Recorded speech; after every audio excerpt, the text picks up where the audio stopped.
Shalom seluruh pelayan Tuhan, keluarga Allah yang saya kasihi. Hari ini di dalam pemuritan kita, saya akan bagikan kepada saudara satu rema yang saya dapatkan dari Tuhan untuk bulan Januari ini. Yang sudah saya mulai ceritakan sama saudara Selasa kemarin. Yaitu minggu pertama di bulan Januari ini. Yaitu naik loteng atas. Jadi tahun ini tuh Tuhan mau kita banyak mendekat sama Tuhan. Naik ke gunung Tuhan, masuk ke hadirat Tuhan, masuk ruang Maha Kudus, menanti-nantikan Tuhan sampai kita ngalami kepenuhan Roh Kudus itu di dalam kehidupan kita. Nah, di bagian yang kedua ini saya mau cerita sama saudara tentang salah satu tujuan Tuhan suruh kita untuk naik loteng atas adalah supaya kita kembali mengalami kasih mula-mula. Jadi saya hari ini mau ceritakan sama saudara, bagikan sama saudara tentang yang namanya first love. Tentang yang namanya kasih mula-mula. Doa saya, saudara semua, seluruh KKS dipenuhi dengan kasih mula-mula. Semua pelayan Tuhan, bahkan seluruh jemaat keluarga Allah, staf gembala, pembicara, saya berdoa Anda semua penuh dengan kasih mula-mula dengan Tuhan, dengan Roh Kudus. Sama seperti ketika pertama kali saudara bertobat dan dijamah Tuhan, bahkan lebih dari itu, saya berdoa kasih mula-mulamu sama Tuhan dikobarkan kembali. Cinta mula-mula saudara sama Roh Kudus dinyalakan kembali. Kita harus ngerti bahwa yang Tuhan mau, sementara kita melalui 2021 ini, Tuhan mau kita lalui 2021 ini dengan hati kita terbakar dengan first love. Dengan kasih mula-mula. Tuhan tidak mau kita melalui 2021 ini dengan kasih yang dingin. Saudaraku, hari-hari terakhir ini banyak orang yang kasihnya menjadi dingin. Apalagi 2020 dengan banyaknya hal yang terjadi, dengan tantangan yang begitu berat yang dialami banyak orang. Itu menyebabkan kasih banyak orang menjadi dingin. Dan terutama kasihnya sama Tuhan jadi dingin. Berapa banyak saya perhatikan orang-orang Kristen di zaman sekarang ini yang doanya jadi dingin. Doanya gak ada lagi apinya. Gak ada lagi spiritnya yang menyala. Tapi doanya dingin. Ya, pujian penyembahnya sama Tuhan jadi dingin, jadi hambar. Gak ada lagi pujian penyembah yang meluap dari hati yang cinta Tuhan. No, itu hanya sekedar words, only words. Hanya sekedar kata-kata. Jadi dingin. Berapa banyak orang yang beribadah pun ibadahnya seolah-olah jadi dingin. Kenapa? Karena ibadahnya bukan karena dari kerinduan hati yang cinta Tuhan. Tapi sebagian orang saya perhatikan ibadahnya kayak karena terpaksa, karena kewajiban. Jadi kayak beban. Bukan berkat lagi tapi jadi kayak beban dalam hidupnya. Saya perhatikan sebagian orang, bahkan sebagian pelayan Tuhan, melayani Tuhannya juga jadi dingin. Gak ada lagi roh yang menyala-nyala. Gak ada lagi spirit yang berkobar-kobar, tapi jadi dingin. Nah, saya ajak saudara untuk menangkap pesan Tuhan ini, yang Tuhan mau kita naik loteng atas sampai kita mengalami pemulihan kasih mula-mula. Sampai cinta mula-mula kita sama Tuhan dikobarkan kembali. Ini yang Tuhan mau. Saya bacakan di Wahyu 2 ayat 4-5. Namun demikian, aku mencela engkau. Karena engkau telah meninggalkan kasihmu yang semula. Jadi Anda boleh tetap beribadah, tetap melayani dan melakukan semuanya. Tapi Tuhan ngomong, kalau engkau meninggalkan kasih mula-mula, kalau enggak ada lagi, enggak hot lagi, enggak berkobar lagi, jadi dingin, jadi hambar. Tuhan ngomong, aku mencela engkau. Anda harus sadar itu. Itu di mata Tuhan loh. Ya. Ayat yang kelima, ini warning buat kita. Sebab itu, ingatlah betapa dalamnya engkau telah jatuh. Jadi kehilangan kasih mula-mula buat Tuhan itu adalah sebuah kejatuhan. Jadi kalau para pelayan Tuhan, Anda KKS, Anda jemaat, sampai kehilangan kasih mula-mula itu kita jatuh. Ya makanya di awal tahun ini Tuhan suruh kita apa? Naik loteng atas, yes. Untuk naik level lagi, jangan turun ke bawah, jangan tetap di bawah, jangan terus jatuh. Tuhan mau kita naik. Tuhan kita mau bangkit lagi. Bangkit dalam apa? Dalam first love. Dalam kasih mula-mula. Tuhan ngomong begini. Jika tidak demikian, aku akan datang kepadamu. Dan aku akan mengambil kaki dianmu dari tempatnya. Jikalau engkau tidak bertobat. Jadi hari ini perkenankan saya mengingatkan saudara lagi. Ayo kita naik ke loteng atas. Kita cari wajah Tuhan sampai kasih mula-mula kita itu dipulihkan dan dikobarkan dan dinyalakan kembali. Sampai kita benar-benar bisa ngerasain jatuh cinta lagi sama Roh Kudus. Wow, so in love with the Holy Spirit. Begitu dekat, begitu intim, begitu cinta sama Roh Kudus. Ini yang Tuhan mau terjadi dalam hidup kita. Mulai sejak sekarang. Khususnya saudara para pelayan Tuhan, saya perlu ngomong begini. Yang namanya pelayanan itu seharusnya mengalir keluar dari hati yang cinta Tuhan. Dari kasih mula-mula kita sama Tuhan. Jadi jangan sekedar asal pelayanan.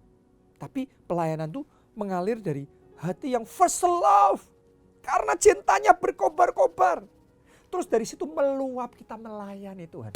Itu seharusnya kita melayani seperti itu. Ya masih ingat gak saudara? Ketika Tuhan Yesus ngomong sama Petrus. Tuhan Yesus ngomongnya begini. Petrus, do you love me?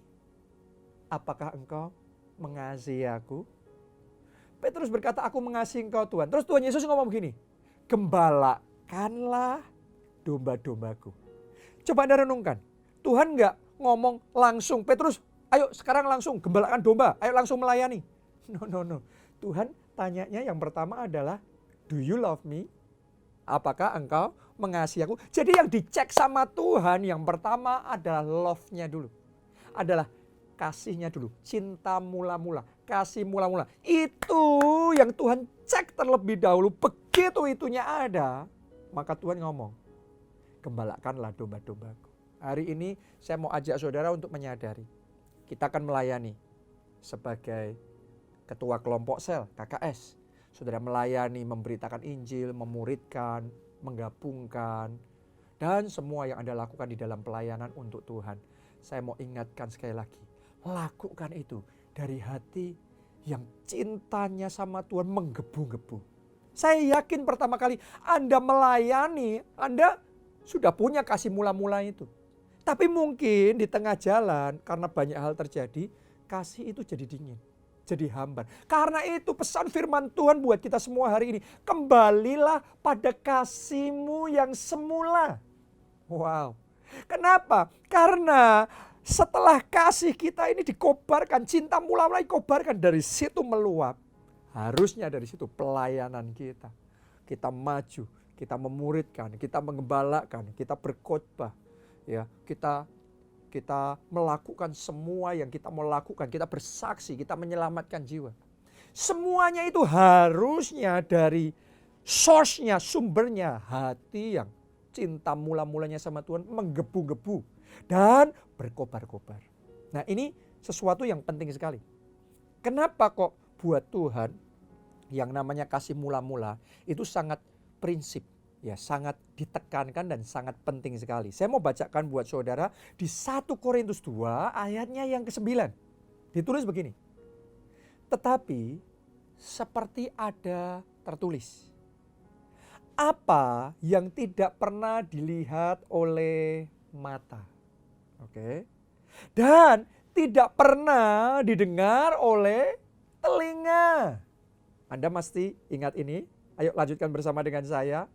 Dan yang tidak pernah timbul di dalam hati manusia. Jadi ini kategorinya very rare, sangat jarang. Ini kategorinya very special. Yang ini sangat spesial, sangat unique blessing dan grace dan anugerah yang sangat spesial.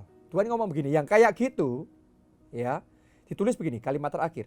Semua itu, semua yang disediakan Allah untuk mereka yang mengasihi Dia. Wow, that love Jesus, love God. Nah, kenapa kok semua yang tadi itu tidak disediakan buat semua orang? Kenapa apa yang tidak pernah dilihat oleh mata, tidak didengar telinga, tidak timbul dalam hati manusia, itu hanya disediakan untuk mereka yang cintanya sama Tuhan menggebu-gebu. Kasihnya sama Tuhan itu menyala-nyala. Love God with passion. Kenapa hanya bagi mereka? Karena gini, yang namanya relationship, hubungan, itu langsung berubah, langsung berbeda. Ketika love, ketika cinta, itu masuk di dalamnya. Oke. Ya, hubungan yang biasa akan jadi hubungan istimewa begitu kasih masuk. Begitu cinta masuk, langsung pertimbangannya lain. Kalau saudara sudah cinta sama seseorang, Anda sudah ya sama seseorang, mantap, saudara sudah mengasihi, cinta sama seseorang, saya yakin yang saudara tidak lakukan buat orang lain, tapi buat orang itu, Anda mesti mau lakukan. Orang lain, Anda jawab tidak, tapi permintaan yang sama diajukan oleh orang yang saudara sayangi, yang Anda cintai, pasti Anda berikan. Makanya buat Tuhan pun juga sama. Kalau kita love Jesus, kalau kita love God with passion, itu hubungan kita sama Tuhan dimensinya sudah lain. Karena dimensinya kita jadi kekasih Tuhan. Oke, kita milik Tuhan. Dan Tuhan milik kita. Kalau sudah kayak gitu ya gak bisa ngomong lagi. Ya, berkat yang Tuhan gak kasih sama orang lain, tapi buat Anda Tuhan kasih. Anugerah yang tidak tersedia buat kebanyakan orang, tapi buat saudara itu akan disediakan. Makanya ada orang-orang yang akan diberikan Tuhan di tahun 2021 ini kesaksian, pengalaman-pengalaman yang luar biasa, yang tidak dialami semua orang. Tapi Alkitab ngomong, apa yang tidak pernah dilihat oleh mata, tidak didengar oleh telinga, tidak timbul dalam hati manusia, itu semua disediakan untuk mereka yang mengasihi Tuhan. Pertanyaannya sekarang, do you love Him? Saudara cinta Tuhan gak? Kasih mula-mula sama Tuhan berkobar-kobar, menggebu-gebu gak? Karena that is the key. Itu yang dilihat Tuhan. Itu yang mengakibatkan hubungan saudara sama Tuhan never been the same. Gak pernah sama lagi. Kenapa? Karena ini hubungan kasih, hubungan cinta. Jadi kekasih Tuhan. Saya bacakan ya. Di Ulangan 26 ayat 18 sampai ayatnya yang ke-19. Dan Tuhan telah menerima janji daripadamu pada hari ini, bahwa engkau akan menjadi umat kesayangannya. Wow, ini spesial. Tadi saya sebut tentang kekasih Tuhan. Ini sama saudaraku, jadi umat kesayangannya. Kalau yang lainnya disebut umat Tuhan.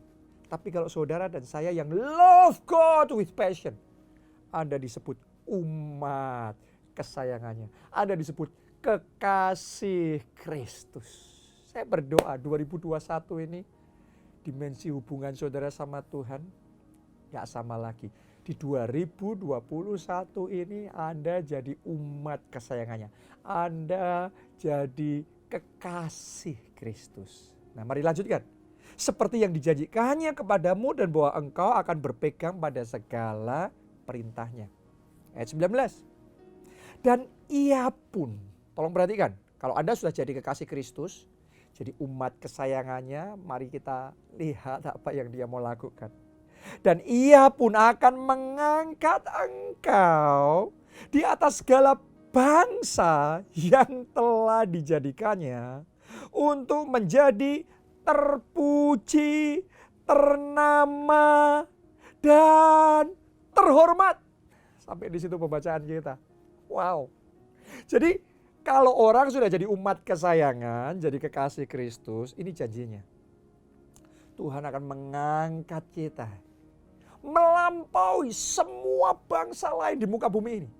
Sampai kita jadi terpuji, ternama, dan terhormat. Doa saya, ini yang Anda alami di 2021 ini.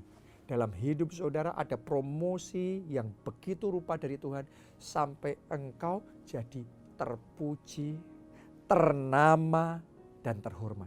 Saya berdoa di dalam nama Yesus, di antara keluarga saudara, Anda jadi terpuji, ternama, terhormat. Di antara orang-orang yang berbisnis di bidang sama dengan saudara, Anda jadi terpuji, ternama, terhormat. Anda para dokter keluarga Allah, saya berdoa di antara kaum dokter, saudara jadi dokter yang terpuji, ternama, terhormat. Apapun bidang saudara, promosi dari Tuhan yang spesial akan Tuhan kerjakan dalam hidup saudara. Dan Anda jadi terpuji, ternama, dan terhormat. Apa yang tidak pernah dilihat oleh mata, tidak didengar oleh telinga, tidak timbul dalam hati manusia, Tuhan berikan kepada orang-orang yang love God with passion. Yang mengasihinya Tuhan itu with first love. Dengan kasih mula-mula. Coba Anda perhatikan Pak Obadja. Pak Obadja itu jadi gembala sidang, jadi hamba Tuhan, jadi pendeta sepenuh waktu. Alasannya sebenarnya cuma satu. Untuk membalas kebaikan Tuhan. Karena dia cinta Tuhan. Kenapa kok saya bisa ngomong begitu? Karena waktu Pak Obadja masih remaja, Anda semua jemaat keluarga Allah sudah beberapa kali mendengar kesaksian Pak Obadja. Pak Obadja punya masalah dengan rambutnya. Semuanya rambutnya rontok, sampai alis rontok. Semuanya rambut di sekujur tubuhnya semuanya rontok. Dan itu mengakibatkan dia jadi minder sekali. Ya kalau di zaman kita sekarang mungkin kalau orang rambutnya kepalanya botak, saudaraku, itu mungkin salah satu gaya. Tapi di zaman itu tidak. Ya. Dan Pak Obadja jadi remaja yang sangat minder dan seolah-olah nggak punya masa depan. Tapi yang luar biasa Tuhan jamah dia. Yesus sembuhkan dia. Sehingga akhirnya rambutnya bisa tumbuh kembali. Dan dia punya masa depan dalam hidupnya. Jadi Pak Obadja itu sejak dari remaja ngerasa jadi orang yang berhutang. Hutang budi sama Tuhan. Dan itu hutang budi yang tidak bisa dibalaskan. Dengan apapun gak pernah cukup untuk membalas budi itu sama Tuhan. Karena itu waktu dia sudah jadi pengusaha yang sukses, terus kemudian Tuhan panggil dia untuk jadi hamba Tuhan sepenuh waktu, pendeta sepenuh waktu. Pak Obadja gak bisa nolak. Pak Obadja cuma bisa menjawab, ini aku Tuhan pakai hidupku seturut dengan rencanamu. Jadi buat Pak Obadja yang namanya jadi pendeta sepenuh waktu itu bukan sekedar pekerjaan, ya bukan karir lagi, apalagi karena terpaksa, no. Itu semua bicara tentang hutang budi. Itu bicara tentang membalas kebaikan Tuhan. Itu bicara tentang hati yang cinta Tuhan lebih dari segala-galanya. Dan Anda lihat, justru karena itulah hubungan Pak Obadja sama Tuhan ini bukan hubungan biasa. Bukan kontrak pelayanan biasa. Beda ya, orang kalau sekedar kerja itu beda. Ya, tapi hubungan Pak Obadja sama Tuhan ini kekasih Kristus. Ini umat kesayangan Tuhan. Ini hubungan kasih. Ini hubungan cinta. Kenapa? Karena Pak Obadja melayani Tuhan juga dengan first love. Dengan cinta mula-mula, dengan kasih yang selalu menggebu-gebu. Karena itu, Anda dan saya jadi saksinya dalam hidup Pak Obadja benar-benar. Tuhan itu mengangkat Pak Obadja sedemikian rupa. Sampai jadi terpuji, ternama, terhormat. Dan saya percaya itu belum cukup. Tuhan akan terus bawa from glory to glory, dari kemuliaan pada kemuliaan yang semakin besar. Dan apa yang tidak dilihat oleh mata, tidak didengar oleh telinga, tidak timbul dalam hati manusia, itu yang Tuhan kerjakan dalam hidupnya. Kenapa? Karena ini bicaranya bukan hubungan biasa, ini hubungan cinta, hubungan kasih. Jadi hari ini saya ajak saudara untuk mengubah hubungan saudara sama Tuhan bukan cuma sekedar Tuhan dan umat, tapi jadi umat kesayangannya Tuhan. Jadi kekasih Kristus. Jadi hubungan cinta. Ada intimasi antara kita sama Holy Spirit. Ada keintiman antara kita sama Roh Kudus. Waktu doa-doanya dengan cinta. Waktu pujian penyembahan, memuji menyembah dengan cinta. Waktu melayani, waktu saudara jadi KKS, Anda jadi KKS karena sudah cinta Tuhan. Kalau Anda lakukan semuanya itu, saya percaya janji Tuhan ini akan dinyatakan dalam hidup saudara. Anda pun akan jadi umat kesayangannya. Apa yang tidak dilihat oleh mata, tidak didengar oleh telinga, tidak timbul dalam hati manusia, Tuhan akan kerjakan dalam hidup saudara. Sampai saudara jadi terpuji, ternama, terhormat, dan semuanya itu untuk kemuliaan Tuhan. Sekali lagi saya tantang seluruh jemaat, semua pelayan Tuhan, keluarga Allah di awal tahun ini. Ayo naik loteng atas. Sampai kita dipulihkan, kasih mula-mula, cinta mula-mula, dikobarkan kembali sama Tuhan. Salam keluarga Allah, Tuhan memberkati. Amin.